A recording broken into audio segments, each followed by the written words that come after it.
is Dominic Carter, everybody. Now, here's Dominic Carter on Talk Radio 77 WABC. I'm going to try Jules one more time in Boston and see if we can work this out. Good morning, Jules. What's on your mind? Yes, Mr. Carter, thank you so much for taking my call. I really appreciate it. I just wanted to comment on, I believe that the hearings that were televised today really is a smoking gun that many Americans have been looking for.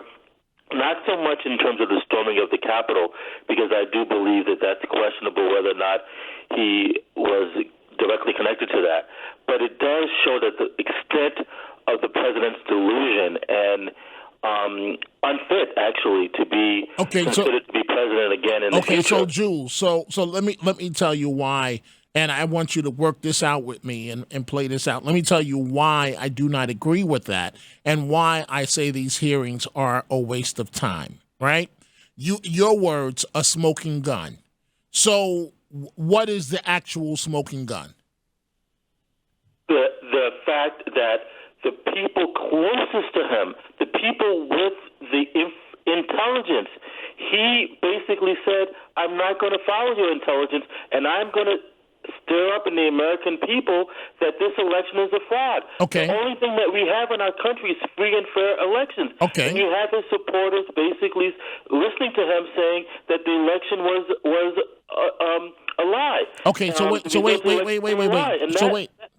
Jules, wait. So, and I really do want you to respond to this. At the end of the day, the reason why I say these hearings are not going to change a single opinion is because at the end of the day, in terms of Stepien, in terms of Bill Barr, that was their opinions. That's what we heard. That's not definitive proof. I mean, can you tell me something that's definitive proof of a smoking gun? That was just their opinions that the president decided not to accept.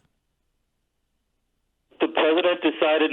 So the president kept saying that this election, there's corruption in the election, and all the balloting stuff that he said that was voter fraud, et cetera, et cetera. That's not an opinion. That is fact. The fact that he said that I'm not going to listen to those. No. What I'm saying is that. So I guess we're both correct here. What you're saying is that the courts concluded that the claims were not factual, exactly. and indeed that's what the courts found. But we're talking about today's hearing and the witnesses from today. And what I am saying to you, do you honestly think, Jules, that I need to move on, that a single vote was changed in terms of someone that supports Donald Trump? It was not changed because at the end of the day, all we heard today was Barr's opinion. All we heard today was Stepien's opinion, to which Trump apparently decided to not listen to and went in a different direction. I would concur. Probably not one single opinion was changed, and that's very sad in our country that the President of the United States would, a number of supporters would say that this election is a fraud when he knew that the evidence and the intel from his closest people said otherwise. And I would hope that, the only thing that I was hoping for, if there was one opinion that would be changed, is that the Honorable Dominic Carter would call the president on his lies and his BS. But you don't seem to be doing that. Okay, well, Jules, I did say at the top of the show that essentially, that it was not a good day in terms of the hearing for President Trump. It was not a good day, right? But I also said that this committee is not going to change a single mind. Thank you for the calls, Jules. And I will say for the third time, folks, listen, if there was definitive proof, I would say if there was definitive proof, I would say that whatever the case may be, I would say that the Justice Department needs to pursue this. But that's not what we saw today. I can only go by the evidence that was presented, the so-called evidence. And at the end of the day, Bill Barr, his attorney general, gave his professional opinion that there was no fraud, and that the claims of fraud were bogus, silly, and that President Trump was detached from reality as it relates to the 2020 election. That is his opinion. In terms of hard proof would be if the Attorney General presented documents. I'm a journalist, folks, so we go by the letter of the law. The letter of the law. Let's go to our friend Stan in Forest Hills. Let's see what Stan has to say. Good morning, Stan. Hi, how are you, my friend? I'm good. I hope you're well. Go right ahead. One quick question. Did you get the fourth shot yet? No, I haven't. Okay. I haven't. All right, But thank you for asking, Stan. All right. Thank you. Okay, no problem. Anyway, Dominic, I don't know how to say this to you, but just say it. And I respect you and like you, and I call up. You're thinking about January 6th, saying that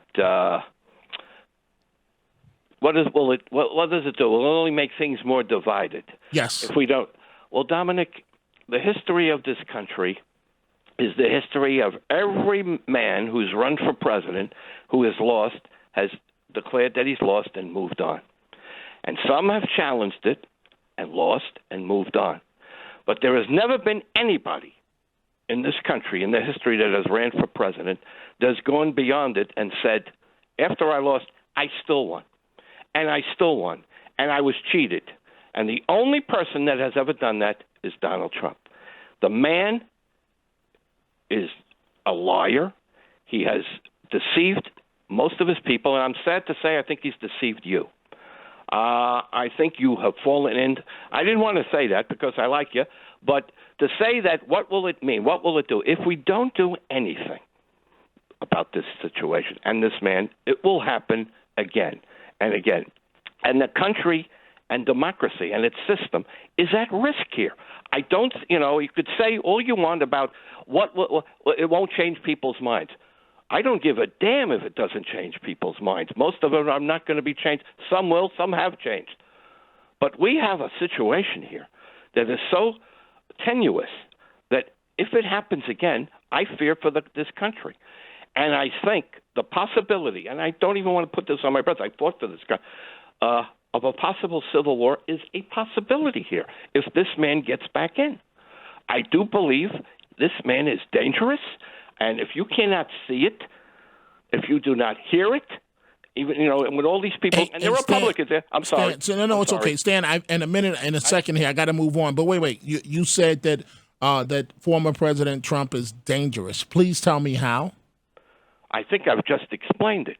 If the American people buy into his lies and continues to do it, now you made a statement. What proof? In different situations, there is absolute proof.